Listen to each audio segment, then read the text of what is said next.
Hey everyone, Joe McDermott coming to you here in the last week of January 2024 to wish you a happy new year. I'm a little bit late in getting this out this month. We had a lot of family come in to visit after the holidays. Plus, I got hammered by that bug that's going around and making everybody else sick, so I was down for a bit of time.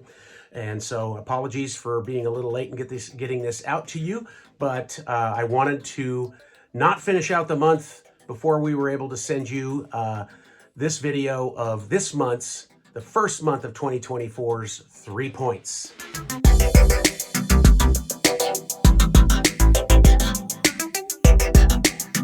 First point, 2023 recap. So 2023 was a very interesting year in that a lot of people entered the year, particularly home buyers, wondering if this was actually going to be the year where they would get a market crash and home prices would come down.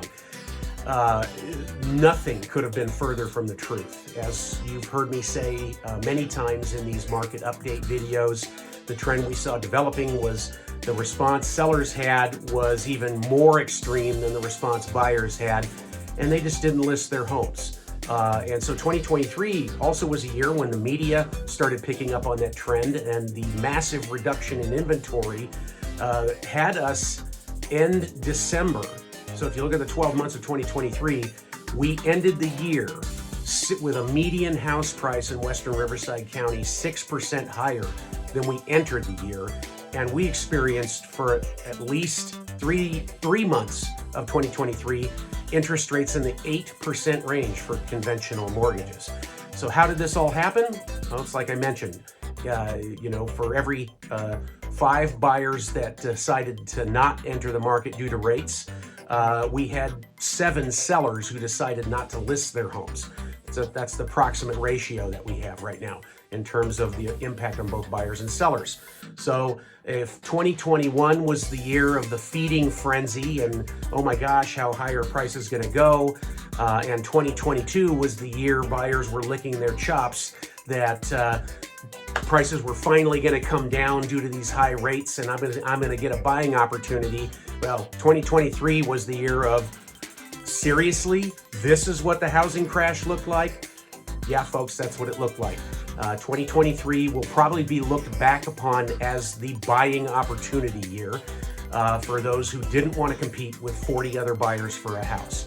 Now, the next thing I'd like to talk about, our second point, is 2024. What is 2024 going to look like? Now, I've been doing this about 19 years now. I was in the business when we had the last real market crash, 2008 to 2010, and experienced that firsthand.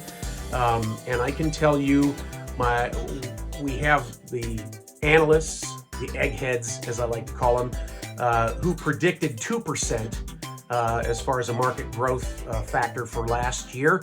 It came in at 6. This year, they're predicting a 13% increase in median home prices. Now, that figures for all of Southern California, not just Western Riverside County.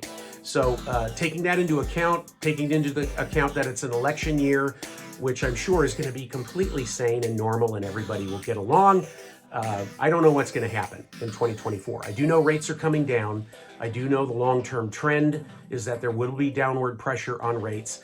And as long as we, an environment in which lower rates can be sustained occurs, I would expect our median house price to probably go up in low double digits. So if we use, for example, 10% as a factor, our median house price in the market I mostly work, which is Southwest Riverside County, Temecula, Murrieta, Menifee, Wildomar, Elsinore, Canyon Lake, Winchester. Our median sale price last year was $700,000. That means we're going to be selling the same home a year from now in the 780 to 800,000 range. So what does this mean? Well, if you're a seller, it means that time is on your side, that you likely can move when you want to move. Just be careful of where it is why you're moving. If you're selling in order to purchase somewhere, you might want to take into account conditions in that local market if you're relocating, or if you're staying locally, it doesn't matter. I mean, it's really the biggest factor is going to be what rate are you trading in and what rate are you going to be getting. If you're a home buyer, and I've run into several buyers recently who've just said, well, I'm just going to wait to save up the money for a down payment. My response to them is you can't save up fast enough. Unless you make a ton of money, it's going to be impossible for you. So if you're waiting to save up 20%, by the time you get to next year, you will have already lost 10%. And so in terms of housing prices. So again, the smartest option right now is if you are, if it's in the cards for you that you're going to be buying in the next few years, and for some reason you're waiting for either rates to go down or prices to go down, I think that's a fool's errand, quite frankly. The best move right now is get in. The payment is going to suck. There's no other way around it. Your rate's going to suck, but at least you can fix your payment in the future. If you wait until rates come down and you're fortunate enough to beat out the 20 other buyers for that house 2 years from now, what you could have bought now for $600,000 or $700,000 is going to be $850 to high nines, and you'll never be able to fix that. So 2024 might be an extension on our buying opportunity. Okay, our third point for this month's video is going to be about something you may not have heard about, but we're definitely dealing with in the real estate industry, and that is an increase in real estate fraud. This may not be the most super exciting thing that you would ever encounter in one of my videos, but it's interesting to note that we are starting to see, and we've personally witnessed this, an increase in what we call fraud, as in impersonating a seller. And we've been running into this scam where we get contacted by people remotely. As you know, a lot more about much of the business world has changed so that we can do things more easily remotely, and real estate's no exception. And so what has been happening recently is people will approach us impersonating the owner of a piece of land, and will want to enter into a listing agreement to sell that piece of land at what seems to be, I wouldn't say too good to be true price, but a really good price.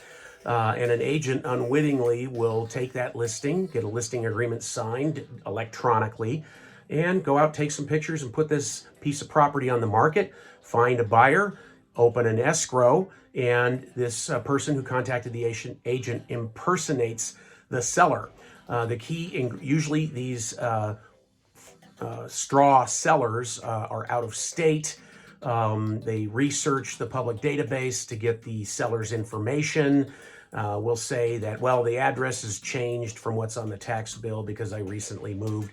Please send the escrow documents to my new address in this other state. And they only need to employ the services of a co-conspirator who happens to be a notary. So the escrow company gets all the information, sends it out. The deed and everything comes back signed by a notary. Everything looks legitimate, and it closes. And the money gets wired to this person's bank account.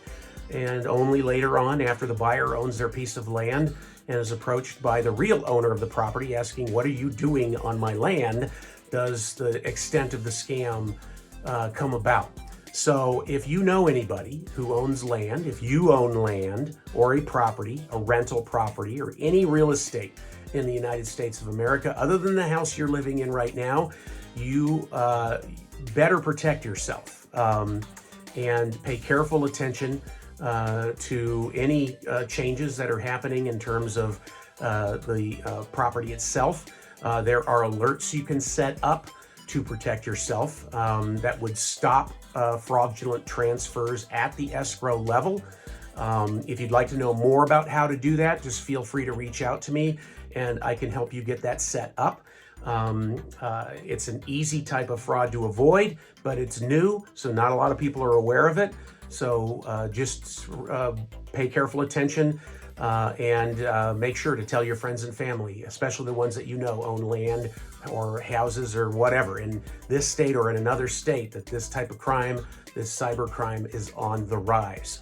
So I am going to keep you posted in the months to come as 2024 rolls along. Thank you again for watching my videos. Thank you for your kind words and comments. And I'm always here for you. My team is always here for you. So feel free to reach out if there's anything we can do for you.